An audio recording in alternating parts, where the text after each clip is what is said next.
Shall we? Yep.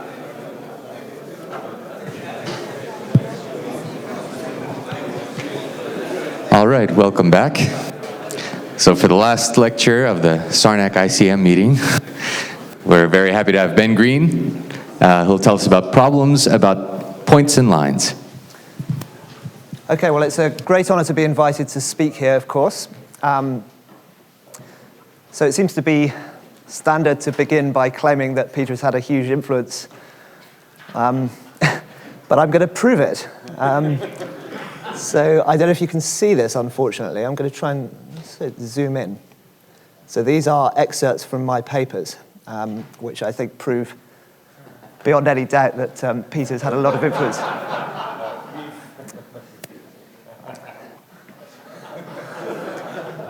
Anyway,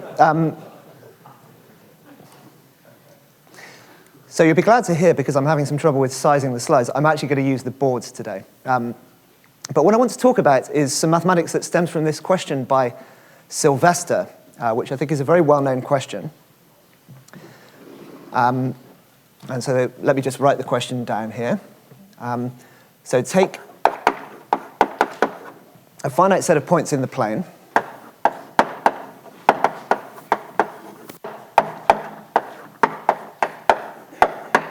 and suppose that those points are not all on one line.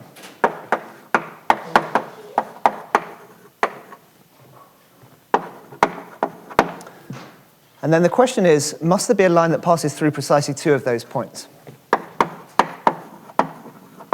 And that's what we call an ordinary line. So is there an ordinary line? So that is to say,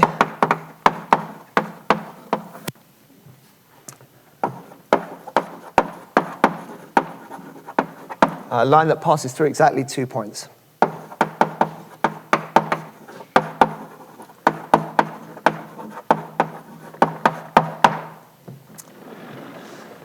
So I think it's pretty clear what that means, but let me just draw a picture anyway. So here's a set of 7 points.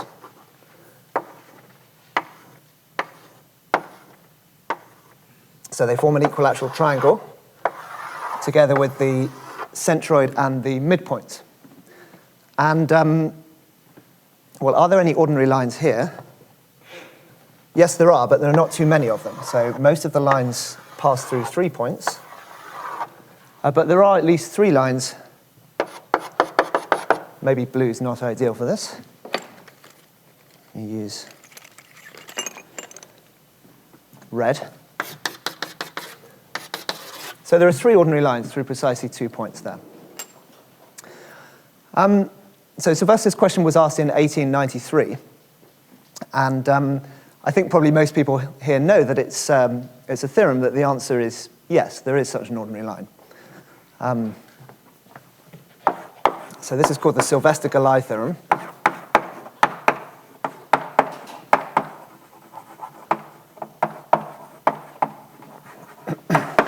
It's a strange name because Gallai was just one of several people who solved this simultaneously.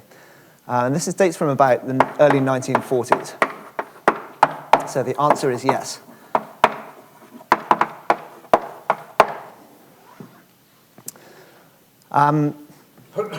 I don't think it's really true to say that this was an open problem for 50 years, although technically. But this Educational Times is a very obscure publication that is the kind of thing that you can only find deep in the basement of Cambridge University Library or somewhere like that. And furthermore, as you can see, it was question 11,851. So it's probably reasonable to think that people weren't constantly checking the progress of all of those questions. Anyway, the answer is yes, and pretty well known as well is the following very straightforward proof due to Kelly.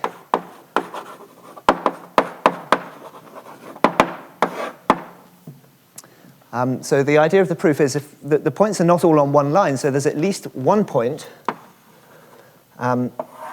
which lies off some line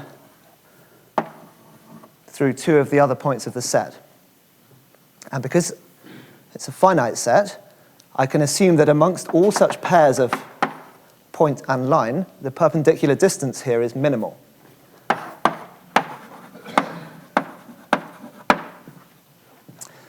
And I claim the line at the bottom has only 2 points of the set on it, because if it didn't, well, let's say the third point is there, well, then I have a shorter distance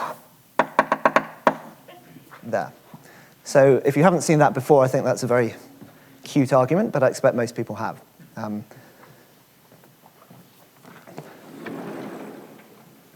Now, the question that, so I'm talking about joint work with Terence Tao, and a question we became interested in for reasons that I'll explain a bit more later on, is the question of how many of these ordinary lines must there be. So if the size of P is n, how many ordinary lines must there be?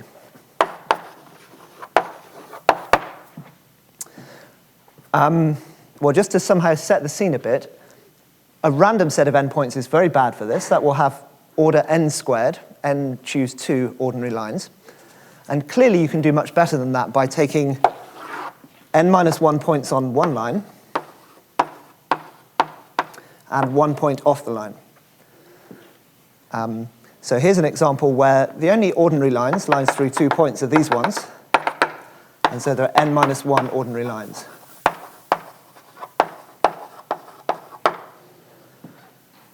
Now, I think the question would be slightly boring if we expected this to be the right answer. And thankfully, it is a bit more interesting than that. So what I want to show you is an example of sets with only n over 2 ordinary lines. So these are examples of Boruchki. So if n is even at least,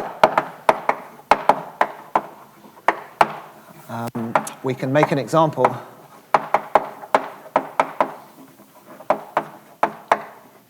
with n over 2 ordinary lines.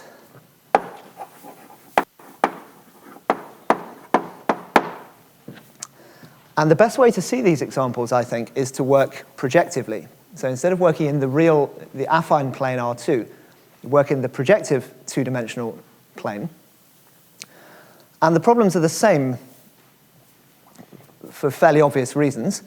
If you have a set of points in the affine plane, then clearly you can make a set of points in the projective plane, just by embedding the affine plane in the projective plane.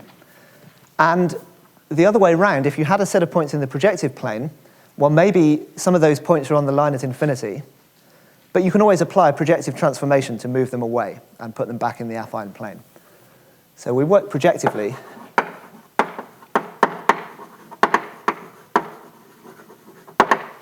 The questions are equivalent.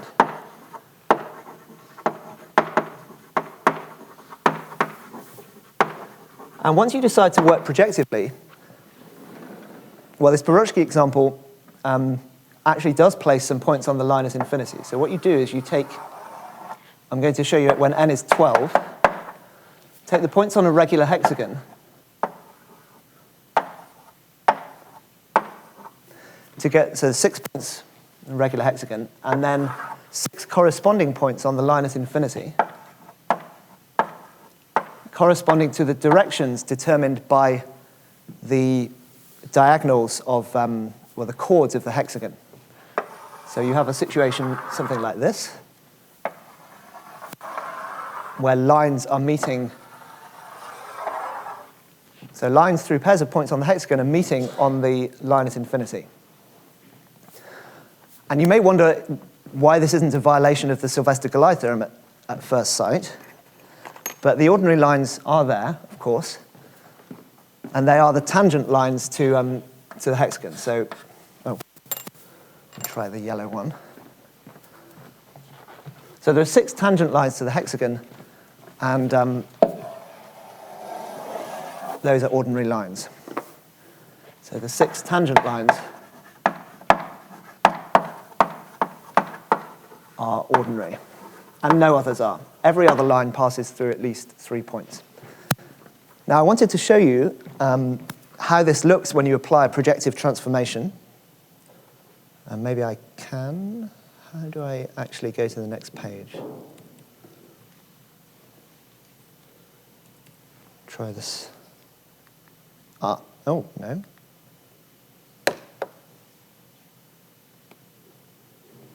Oh, I see. It's gone in some weird double-page view mode. Sorry about this. OK, hopefully that is... Is that visible? Yes, good. OK, so that's the same thing to which I've applied a projective transformation. So, of course, the circle's become an ellipse. The line at infinity has become a line in the affine plane. And I don't know how visible this is, but you can see the red lines are the ordinary lines. There's 6 of them. And the dotted green lines, which might be a little bit less clear, are the lines through 3 points.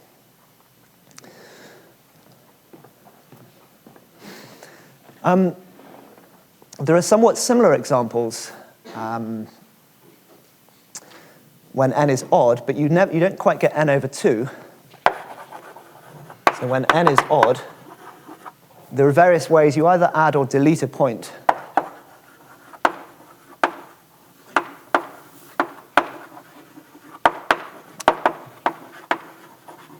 So various ways of adding or deleting a point.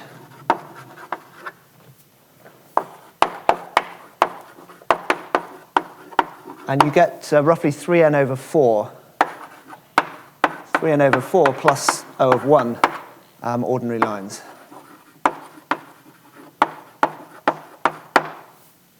OK.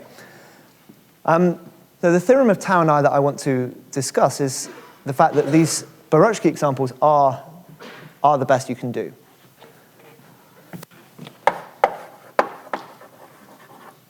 So suppose n is sufficiently large. And this is, well,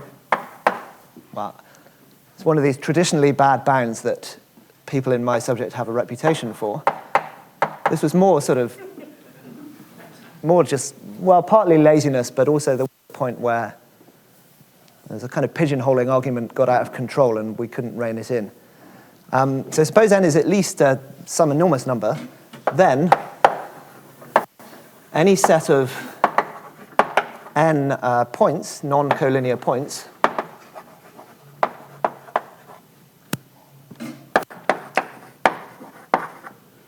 has at least n over 2, well, at least n over 2 ordinary lines.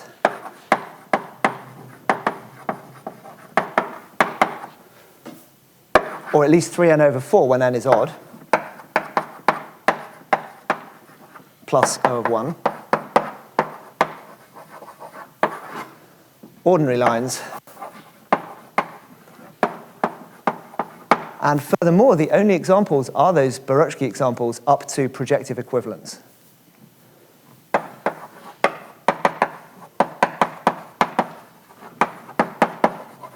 So the Boruchky examples are unique up to projective equivalence.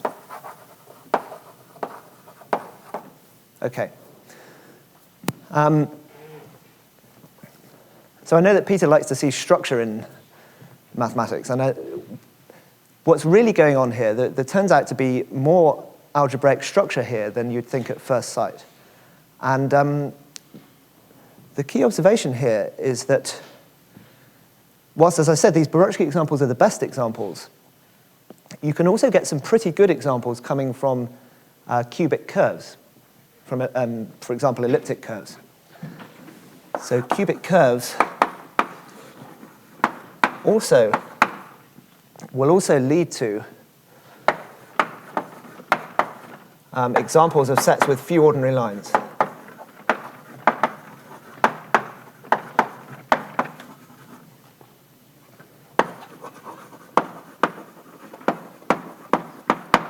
And in fact, I mean, if you take that's a terrible attempt to draw an elliptic curve or something, but if you take thankfully I have a picture, which is sort of vaguely plausible. That is actually an elliptic curve. So that's a subgroup of order 8 on a certain elliptic curve. And the point there is that whenever you have 2 points in that subgroup, then, well, I have the group operation, so the line through those 2 points meets the curve again in a third point of that subgroup. And so every line will have 3 points on it unless something degenerate happens. For example, when you add x plus, well, minus x minus y is equal to x or something like this. But most of the lines are going to be not ordinary lines. So these examples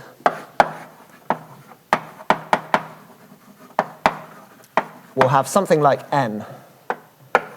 So n plus order of 1 ordinary lines. Sorry? Yeah, the tangent lines, exactly, tangent lines to the subgroup. So I was quite interested to see, I think I have, if I can navigate this terrible PDF file that I made yesterday. Oh my goodness me. Well, there's only 8 slides, and I'm on the 6th now, so it's sort of... What I wanted to show you here was that Sylvester actually saw this example in 1868. This was a product of another visit to the basement of the library. So here he's basically describing how you can get finite point sets with many collinear triples from subgroups of cubic curves. And so 1868 was before 1893 when he posed this problem. So I wanted to go even further back in time to this, which is so a somewhat related problem called the orchard problem that arguably was posed in this publication in 1821, which is it's about getting as many collinear triples as you can in a finite set of n points. So Sylvester realized that cubic curves were very good examples for that problem.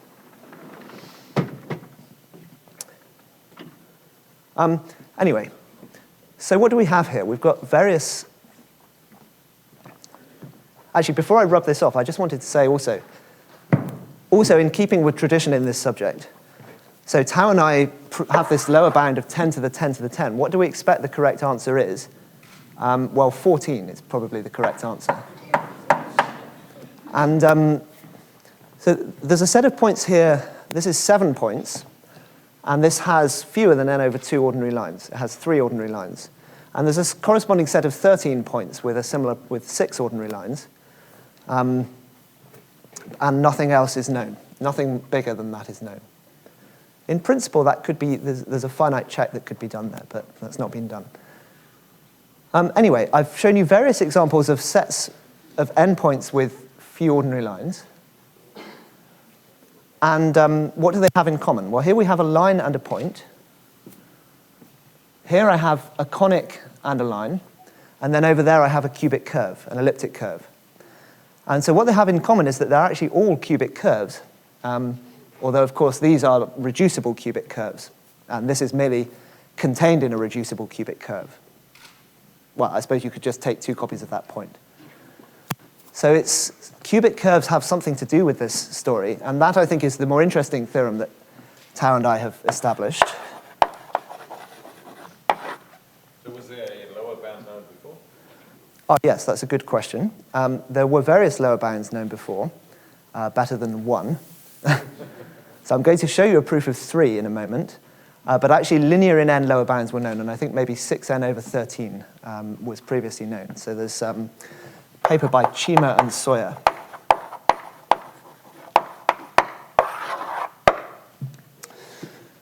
(6n over 13). Anyway, so the theorem is: suppose I fix a k, and let's take a sufficiently large collection of points. And then any set of n points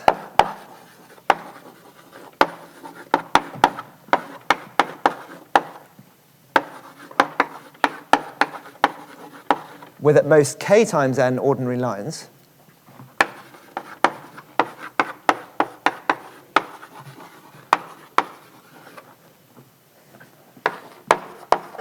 lies on at most k cubic curves.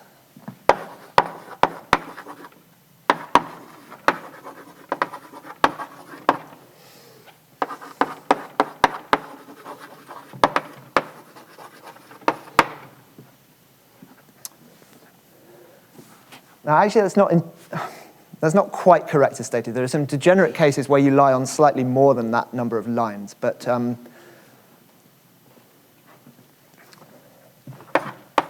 well, let me just say, plus a few cases to do with lines.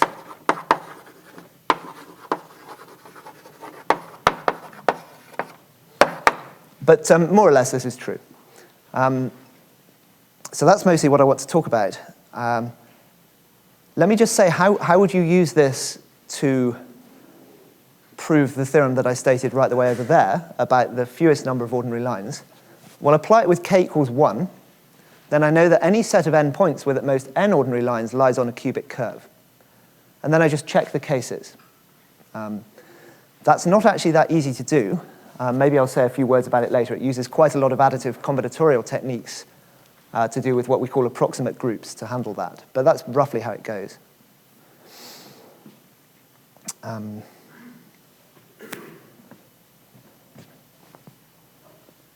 I run out of boards?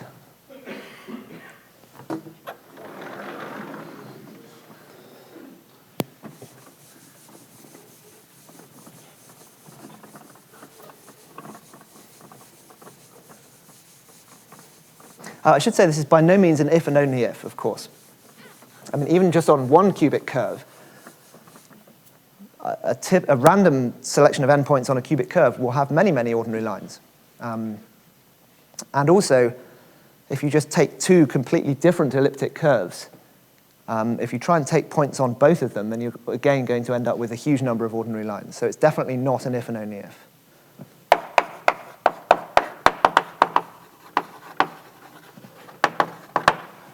Okay.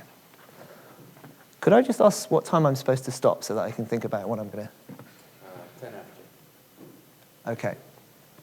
So I want to discuss one or two of the ideas of the proof.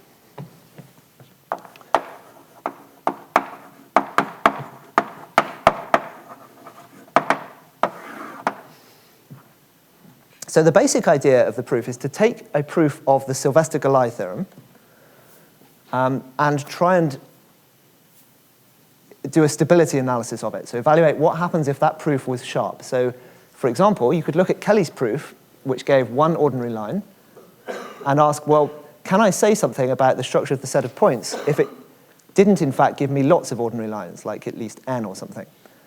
Unfortunately, that's a completely hopeless task. I have no idea how to do that. But there's another proof. So we look at a proof by Melchior.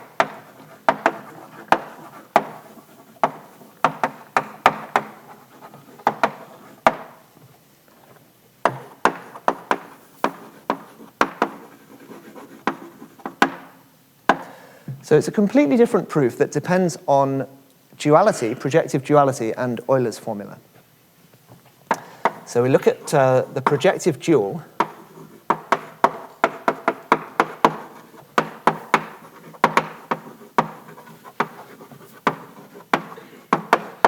of the set of points P. So that will be some other set of lines and points, of course.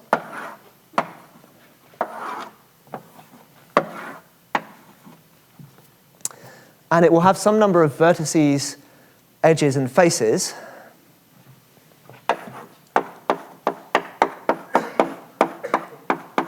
Satisfying that relation because we're in projective space.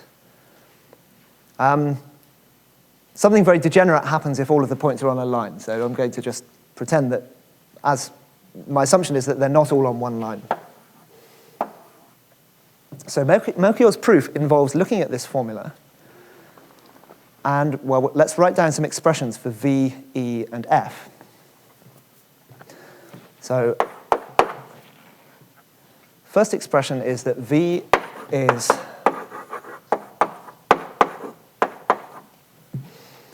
sum over k of nk, where nk is the number of lines in P with exactly k points on. So that's what we call the number of k-rich lines in P.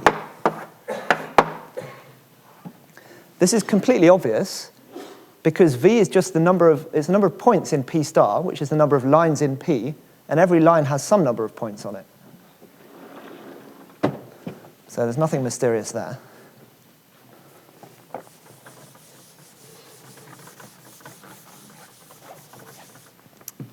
Second formula is that twice the number of edges is the sum over k of 2k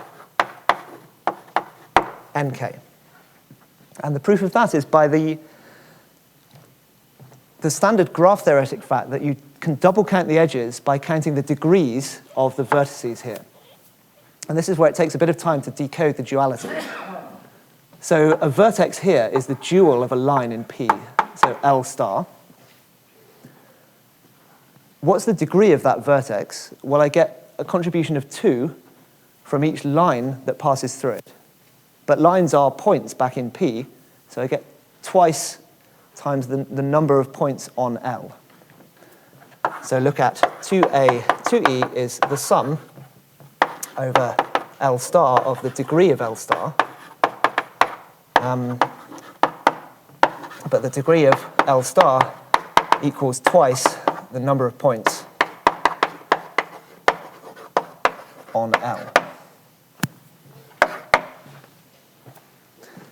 And then I've got 2 more relations. The third one is, again, really a triviality. So the number of faces is basically, well, number of faces equals the number of faces with S edges summed over S. So MS equals the number of faces with S edges. So that's completely trivial. And then finally, of course, we can double count the number of edges by faces as well. So twice the number of edges is the sum over S of SMS. So there's 5 relations, and if you eliminate them, what you come out with is the following formula.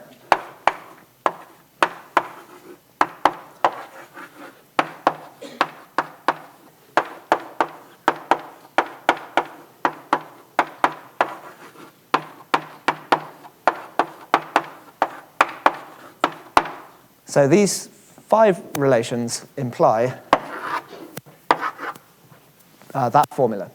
And from this, so what is N2? N2 is the number of lines with precisely 2 points. The right-hand side is manifestly non-negative. And so the first thing I can notice about this is that N2 is at least 3. So that's a slightly stronger version of the Sylvester-Gallai theorem. But I get way more information from this formula. So what can I say?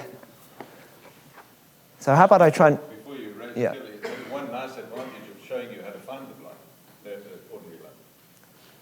Well, it's true, but I suppose you have to kind of, in some sense... Yeah, I'm just saying, suppose you had a very complicated thing and I asked you how I suppose to find them. it is algorithmic, I suppose, yeah. Yeah, that's true. But it's perhaps not much better than just looping over all triples of, I don't know. So you get much more information. What can I say if N2, the number of ordinary lines, is small? So if N2 is small, well, then the right-hand side is small as well. And what that means is, first of all, that most of the faces are triangles.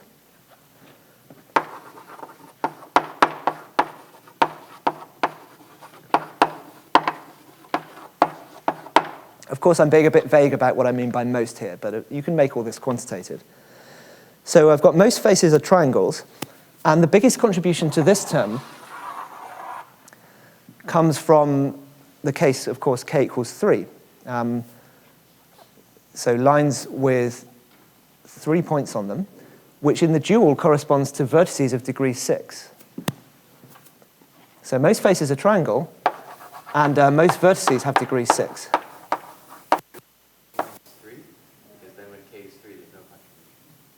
Exactly. That's what I want. I mean, if there's a big contribution from k equals 4, then I'm in bad shape. So most vertices are degree 6.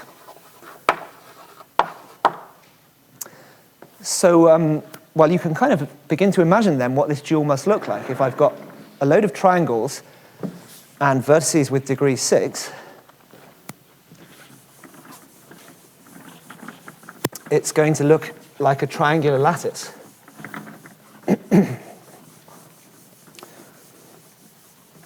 So I'm going to now attempt something with colored chalk, briefly, if that's okay. I don't know how meaningful this will be. Actually, that's going to be a disaster. Let me...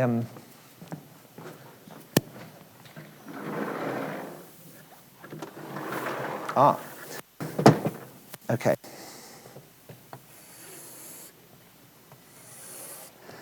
So it's very, very difficult to draw this situation in such a way that it doesn't look equilateral. And I'm not going to make any attempt to do that. So my picture will look equilateral.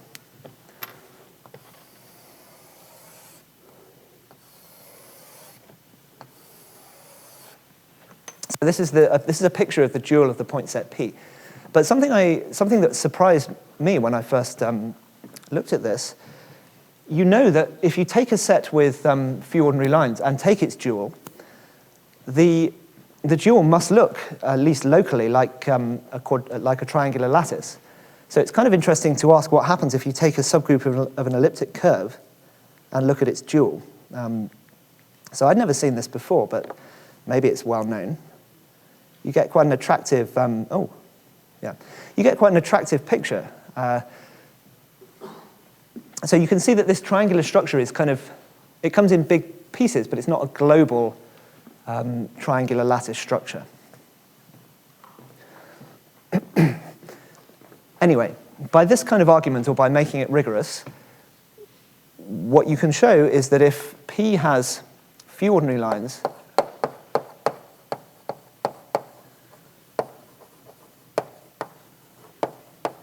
then the dual of P looks locally like this. So P star is locally a triangular lattice.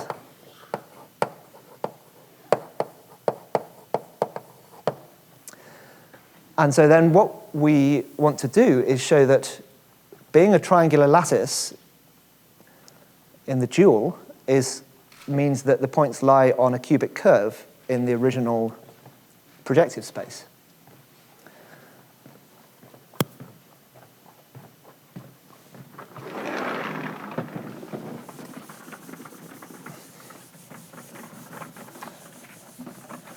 So one thing while I'm rubbing out the board, I've already really fundamentally used the fact that I'm working over R here, and that was in the application of Euler's formula.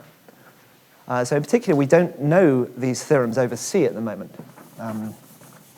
Possibly the same theorems are true about the Sylvester-Gallai theorem fails. You can have 9 points in the plane, complex plane, just the 3 torsion points on a cubic curve with no ordinary lines. But it is entirely possible that the only examples of such points do come from basically subgroups of cubic curves. Anyway, so why does triangular structure in the dual correspond to cubic curve structure in the original set? And for this, we rely on 2 very classical facts. So fact 1 is a very easy fact, which is that through any 9 points,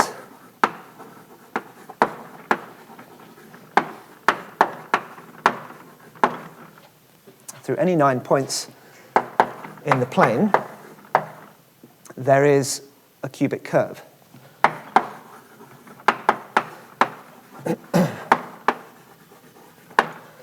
And that's very easy because parameter space, the cubic curve has 10 coefficients, so it's just solving 9 linear equations in 10 coefficients. So that's just a matter of linear algebra. The second fact is a rather deeper fact that's basically equivalent to the associative law on elliptic curve, and this is called Charles' theorem. And this actually dates from the same time as that book about the orchard problem that I told you from the 1820s. So this is also a special case of the Cayley-Bacharach theorem.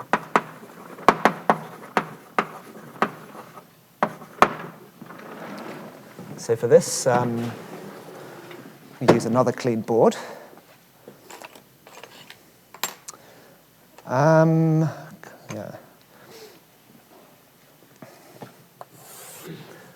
So this is what Charles' theorem states. It states that if you have 2 sets of 3 lines,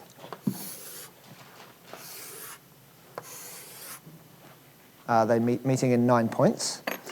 And if you have a cubic curve that passes through, this is manifestly not how a cubic curve looks, but let's suppose that that's a cubic curve passing through 8 of the points, then the conclusion is that it also passes through the 9th.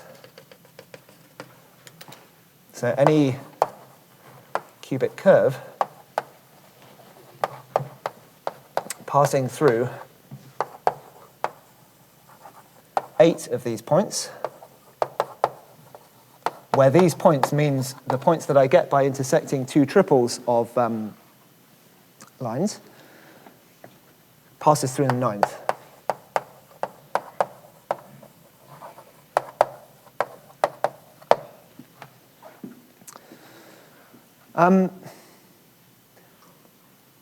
So I've only got 10 minutes left, so I'll go fairly briefly.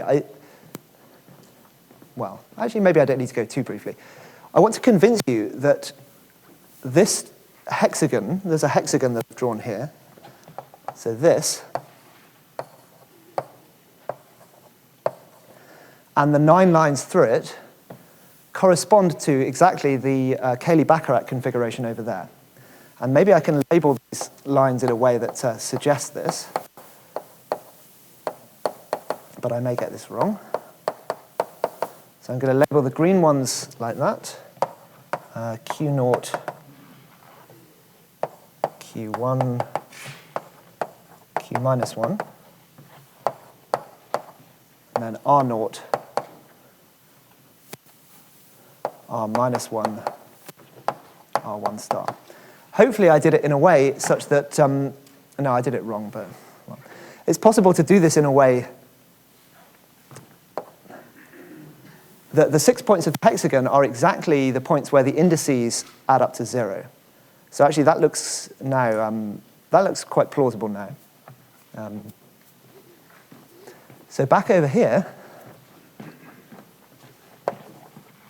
I've got P0, Q1, R minus 1, Q minus 1, R1, P1, R0. Oh dear, dear. P minus 1.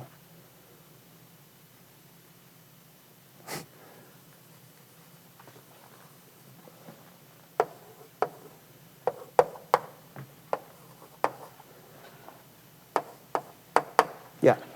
So I've got the 9 points correspond to the 9 lines through that hexagon. And so basically what this means is that every time you see a hexagon in the dual, you see a Cayley-Baccarat configuration in the original set of points. And so what you do, you start by using fact 1 as a kind of seed to put a cubic curve through 9 points, and then you just keep using hexagons to put a 10th point on, to put more and more points on the same curve. So the first step would be, so pick gamma through, so something like, not exactly these 9 points, but P minus 1, P0, P1, P2, Q minus 1, Q0, Q1, R minus 1, and R0. So P2 will be corresponding to a line just a bit further down in the grid here. And then by this Cayley-Baccarat theorem, I automatically get that R1 is also on gamma. And then you just move the hexagon around to get more and more points on the same curve. So that's roughly the idea of the proof.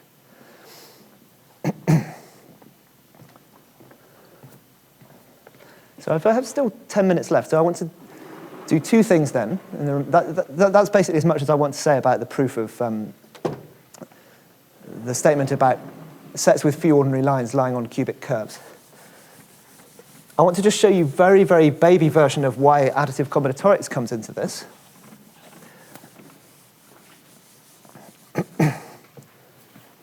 So as I said, if you want to prove that the Boruchky examples are the best examples with the fewest ordinary lines, you then have to analyze what happens on cubic curves.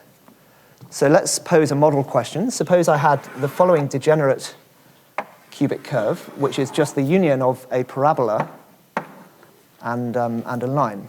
And so suppose that P is equal to a set of points on the vertical line, naught, B, B lies in B, union set of points on the parabola, like that. And maybe there are n over 2 points on each. So could this be an example of a set with few ordinary lines?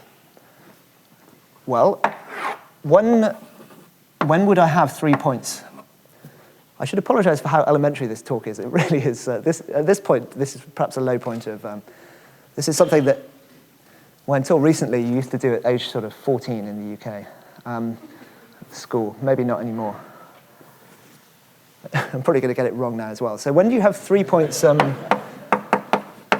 I won't actually do the calculation. So when are those 3 points in a line? Well, the answer is when B is minus A1, A2. So it's a very straightforward calculation. And, but what's really going on is that even on this degenerate cubic, there's some kind of semblance of a group law here. It's not a group law on the whole curve, but you can take 2 points on the parabola and add them to get a point on the vertical line. So if this set P had few ordinary lines, then what this would mean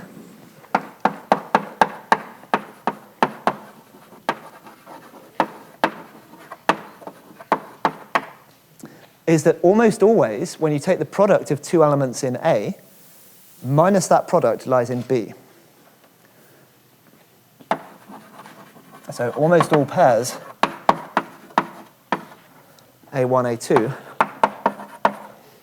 in A have A1, A2 lies in B. And this is a situation that we call being an approximate group, roughly. So A is an approximate group.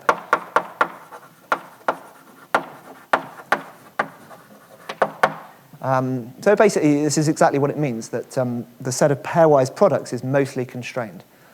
And from work of Freiman and other work in additive combinatorics, we know how to classify approximate groups. It's all a billion, right? Everything's a billion, yeah. So the theorem in this regime is that all approximate groups are very close to actual groups. And here the group structure is R multiplicative R. And there are no interesting subgroups of R star. And so there are no interesting approximate subgroups as well. And this implies, well, that A is trivial. So this is by the structure theory of approximate groups. Is this relevant in the general case then? This is the general case. Yeah. So, You but have to use some other groups? well, the groups will always be abelian. I understand, but you're using R here would be, it's never going to be different to R. Well, in the elliptic curve case, it would be R mod Z, possibly cross C2 or something. So you can sort of see how this additive combinatorics might come in. There's actually a somewhat more interesting case from the purely additive combinatorics point of view, which is when you have points on a few lines. So I said that I didn't quite state our structure theorem accurately. You had to allow for the possibility that the points might lie on 10 lines. And then you need what's called the sum product theory, which is quite a bit deeper, something that Peter knows well. So I want to finish by making a couple of speculations about what should be true in this line of inquiry. So really all we've managed to do is clarify the structure of sets of points with an incredibly very, very large amount of structure. So almost every pair of points has a third point on the line. So here's a speculation, and I have no idea how to prove this. Suppose you have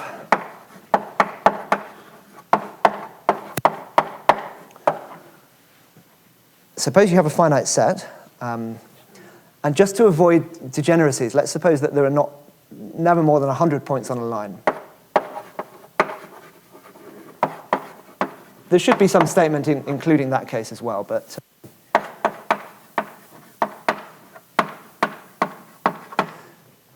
And suppose that I have a large number of collinear triples.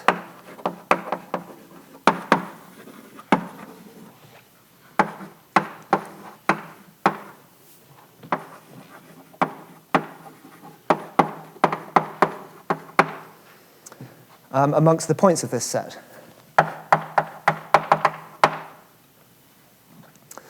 Then I don't know of any example where you don't have a positive proportion of p on a cubic curve.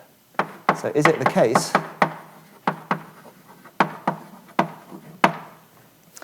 that there are some delta primed n points on a cubic? So we really, really don't understand this. We don't understand it even when delta is very, very close to 1, and even with this replaced by 10. So there's trivially any 9 points on a cubic. But I don't know of a counterexample to that. And the same kind of proof techniques are simply not going to work, one would think. So what you could do is you could take a cubic and then another cubic, and just take subgroups, one on each. They don't even have to be subgroups. They can just be sets with small doublings, so what we call generalized progressions in additive combinatorics. And take another one here. And this will have many collinear triples, but it's going to look like a complete mess if you take its dual. You're not going to see nice triangular structure there, at least not very easily. And so this is not really so much related to the main body of my talk, but I want to make another speculation about where cubic structure might arise from combinatorial structure, which again, I'd say it's in the class of things for which I don't know a counterexample to, rather than necessarily making a conjecture. So here's another situation. It's got a somewhat similar flavor.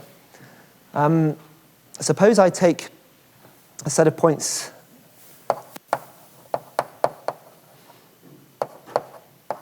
over a finite field with prime number of elements.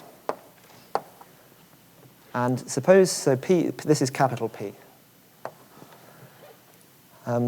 Is a set with no 3 points on a line.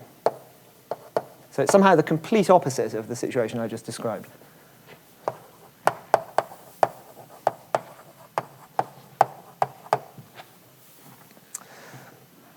So is it the case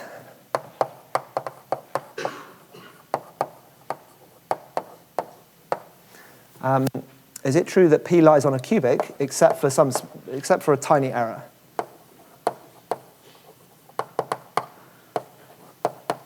So apart from little o of P points.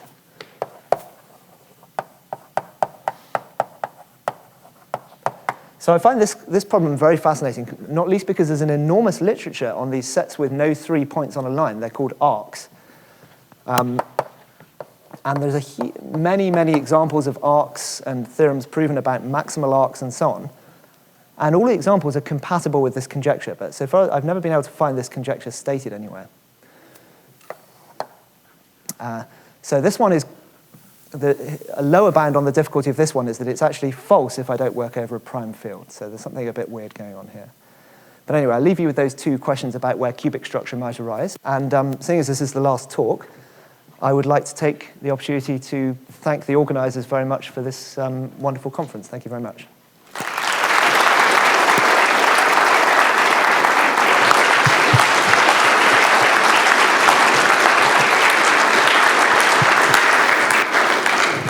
Thank you, Ben. Some questions? Thank you very much. I have two comments. One would be on Kelly's argument. It's if you have endpoints in R3, no 3 of them on a line, still you have Kelly's argument, and you can say that they all lie on a plane, or they are. And then this Borowski example, which should be important because you've shown that it has a fundamental role here, will be about you will face the problem of how to put endpoints on a sphere, which is a nice problem. Like, what would be a nice way to put endpoints on a sphere? So the three-dimensional question can be fairly straightforwardly reduced to the two-dimensional one by a generic projection onto a two-dimensional plane. I don't think anybody's ever written this up, but so a generic projection onto a two-plane must lie on a cubic, and that, I think, fairly easily implies that the original three-dimensional set also lies on a cubic. So you should be able to get anything you want that way. Okay, and also the second comment would be if you have, since you have everything in the algebraic setup and you already consider the finite field case, you could as well consider the complex case and points in C2. Yeah. And then that would raise the question of what would be a nice configuration of endpoints on a complex sphere, which I think that would be also very interesting. Thanks for your talk. Yeah, I mean, as I said, the arguments don't work over the complexes because we used basically the order relation on R implicitly. I suspect that all examples of sets with few ordinary lines do lie on cubic curves, and then analyzing any particular case, such as a sphere or something, reduces to an additive combinatorial question that I've not thought about.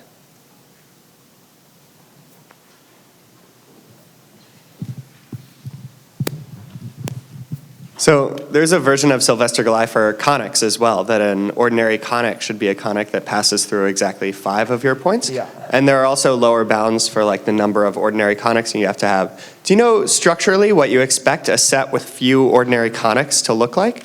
Are points on cubics also good at finding few? Yeah, I've not thought about these things at all. I mean, a natural strategy would to look at the Veronese embedding, and then you convert lying on a conic to somehow lying on a hyperplane or something like this, but I've just not thought about that.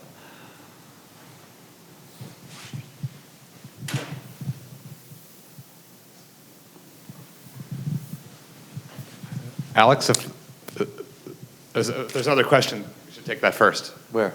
I don't know. I'm looking for a question. Okay. Well, before everything leaves, and someone of the organizers, I think all of us, except Mike, realize that Mike did most of the work. And we should, but you really took charge, and there's a big organization that you led. It's a massive conference for. Up until a year ago, the Institute never sponsored such a large conference. So I think that's remarkable. And we're especially thankful to Princeton University and the Institute and to AIM and NSF for their support, and also to Number Theory Foundation. Hope I didn't leave anything out.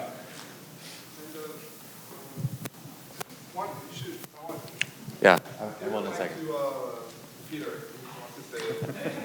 I'll give him 2 mics. Okay. So before that, why don't we thank Ben and all of the speakers for all the beautiful lectures always.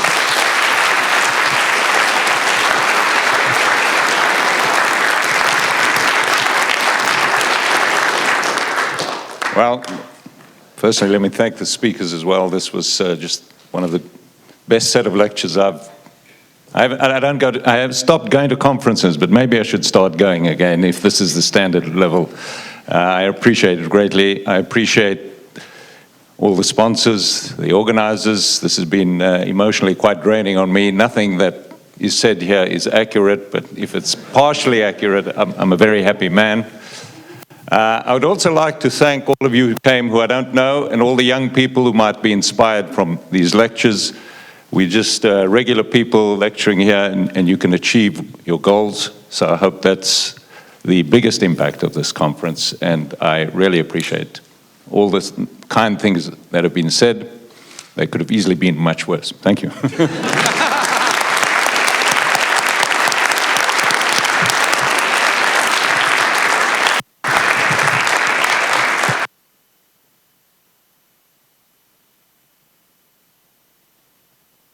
Travel safely. Thank you all participants. Goodbye.